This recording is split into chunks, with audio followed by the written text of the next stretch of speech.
កំប្លែងសម្រាប់មាសស្ងួនក៏បងពេញចិត្តទោះមិនបានស្និទ្ធនេបនិតប្រលឹងមិនហ៊ាននិយាយពីងស្នេហ៍ខ្លាចស្រីនាងខឹងសុំត្រឹមអូនដឹងប៉ុណ្ណឹងក៏ព្រមការពិតបងស្នេហ៍មាសមេពេលក្រៃស្នេហ៍ពេញហង្រតី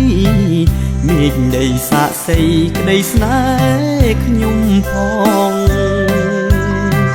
តែសូមកុំអោយនាងដឹងក្រែងវាខុសឆ្គងព្រោះចិត្តស្រីពងមិនមែនខ្ញុំឡើយស្នេហ៍ស្នងបេះដូងតោមនិញក្តីស្នេហ៍បែរត្រូវចង់ចាញ់អ្នកខ្ញុំស្រឡាញ់ត្រូវគេនេនិតមិនមែនចិត្តជាទេវតាកូនអ្នកចំការពិតចេះឈឺដួងចិត្តវ៉មិនដឹងទេ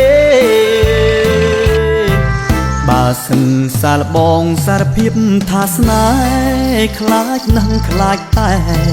ស្រងកៅមាសមេអូនមិនប្រណី